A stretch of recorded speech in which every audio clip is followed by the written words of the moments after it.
Okay, so this episode basically gives you some background information on Ben and basically some insight into his life.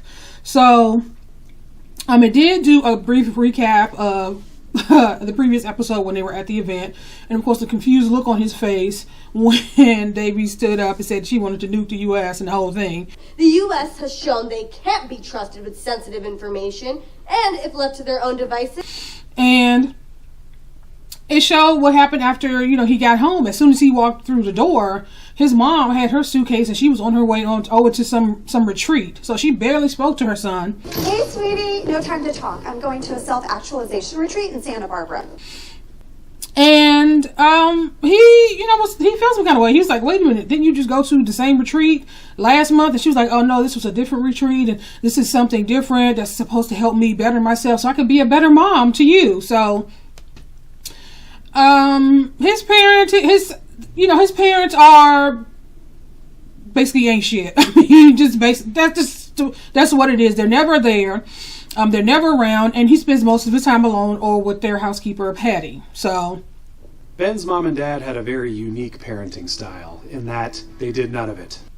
There's that. So with all his money and, all of his bragging about what his father does and all this access that he has to these celebrities, he's not a happy kid. And it's basically down to his parents and them not really caring enough to be involved in his life because there's always something more important than him.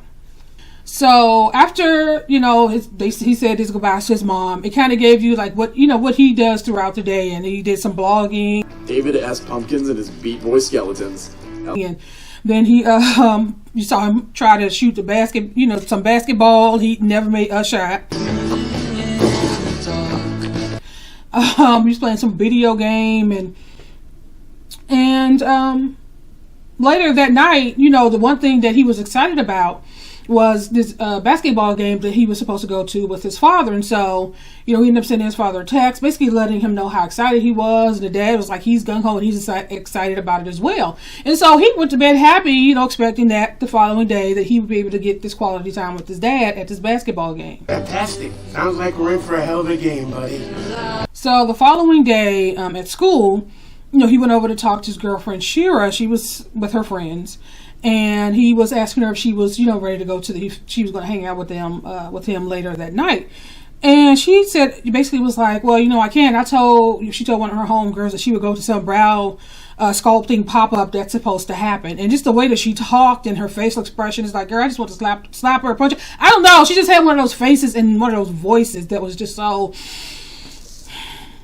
Hey, cheers. Except for the game tonight? Yeah, sweetie, I totally forgot. I told Zoe I'd go with her to a brow sculpting pop-up. Like, I really want to hit you. I do. And so, he felt some kind of way because she had already agreed to hang out with him. So, he ended up running into Trent and one of his friends. And he, walked up to Trent and was telling him that he had this extra ticket to a basketball game and asked him if he wanted to hang out. And Trent was like, you mean with you? Like, it was really awkward situation.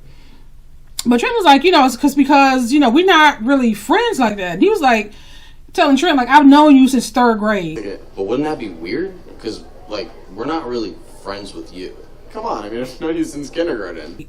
But Trent's like, I don't really, well, maybe if you had 2 tickets and then me and his friend who he's with, we could go with your dad. So they would go to the basketball game with his father, but they ain't trying to hang out with Ben. So that was another blow. Like, his girlfriend, his parents are always too busy. His girlfriend broke their plans at the last minute. One of the guys that he's known since forever, even though they're not, they're not people that hang out. So it was kind of an awkward situation. He's like, we won't go to the game with you, but we'll go with your dad. And you just feel so bad for Ben. You do. So later on that day, they're in biology class. This is Debbie and Ben. He's sitting in front of her.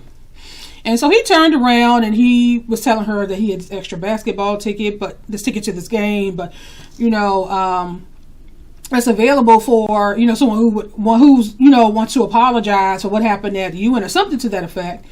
And she basically told him that she's not to stop talking to her, and don't he get why she's mad at him. And he's like, no, he was confused. Like, he said, I really don't know what you think I've done to you. And she said, it's because, you're a big mouth and basically telling my business, and just stay out of my business.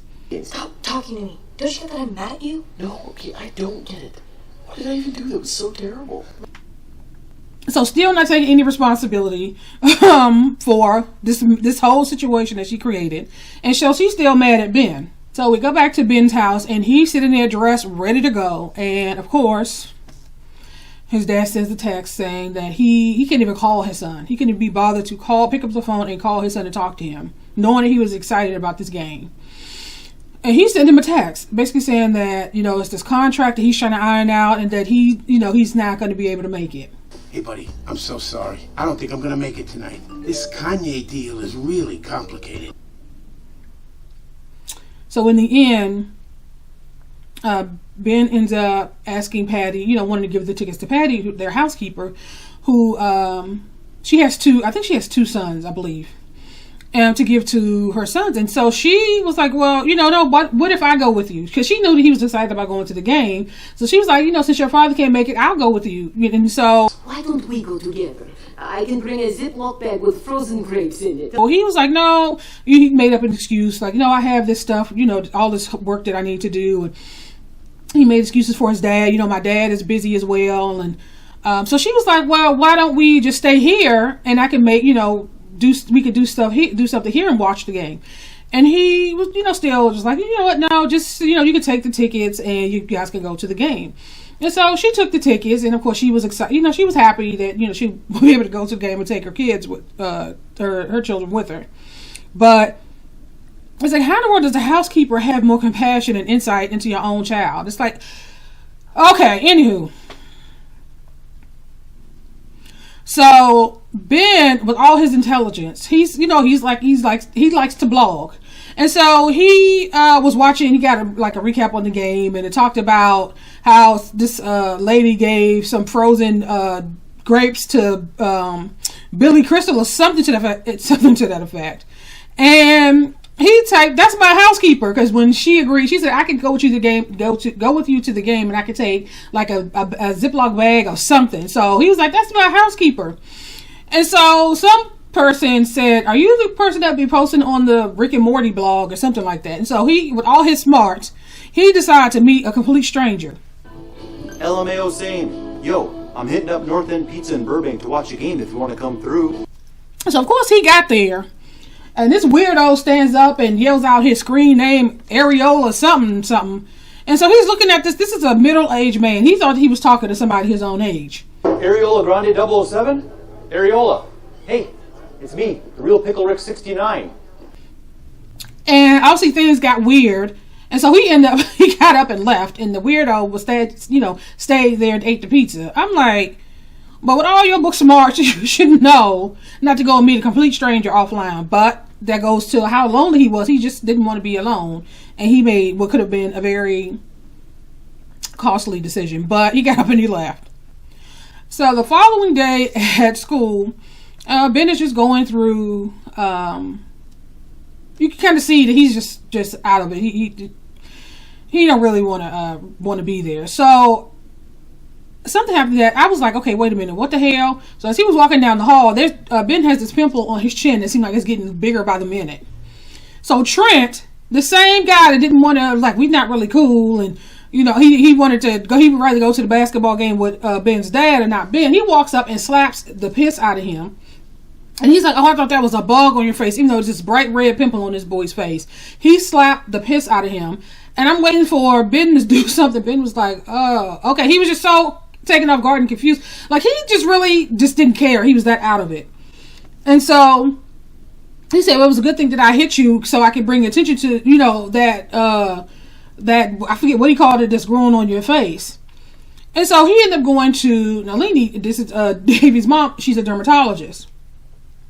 And so she knows who Ben is. And she starts talking about, she thanked him for,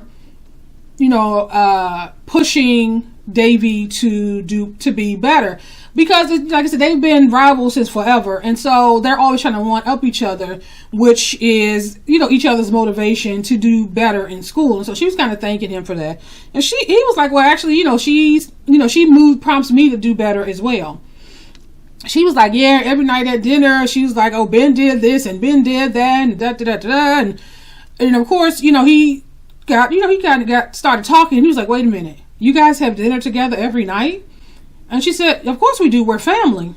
But you guys have dinner together every night? Of course. We're family. All that to say. And then he started to get emotional. And at first she thought it was the cortisone shot she gave him. But he was like, you know, no, it's just been so long since I've had dinner with someone. And so what do you think happened? So Devi and Kamala, they're in the kitchen preparing dinner. And her mom walks in and said, well, guess who we have for dinner? And so Ben walks in, and Devi was like, oh, hell no. So while Kamala continued to finish getting dinner together, Devi and her mom are upstairs, and Devi was like, I don't want him in my house. He's creepy. He's a loser. He's da-da-da-da-da. And there's a vent there in the kitchen, so they can hear the entire conversation. So Kamala is trying to talk to him to try to distract him from what's being said. But eventually they sit down to dinner.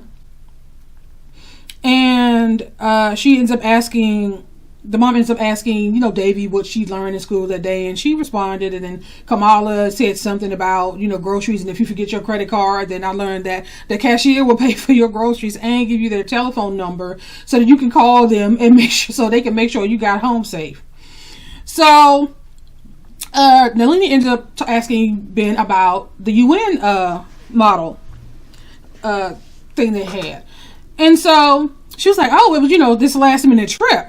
And so he kind of looked at Devi, was like, well, you know, it wasn't that last minute to some of us. You know, some of us spent weeks prepping for it. No, it wasn't so last minute for everyone. Some of us spent months preparing for that trip.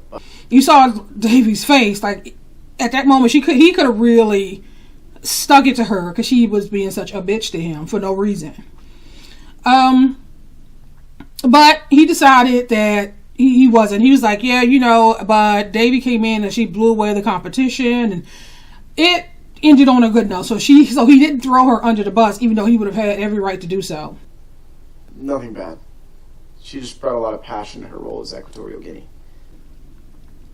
So during cleanup, Devi and Ben were getting dishes together and cleaning up the kitchen.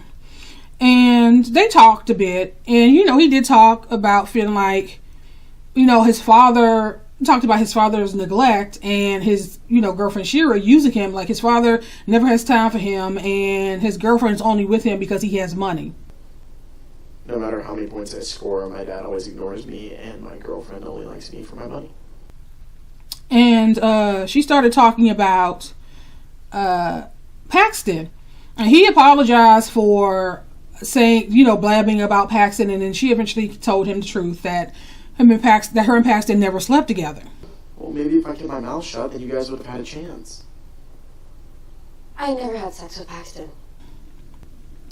And she was like, oh, so that's why he's mad at you for lying because you didn't sleep together. And so, you know, they talked a little bit, and once again, they ended on good terms. And, you know, that's pretty much how this episode ended. So I will talk to you guys later.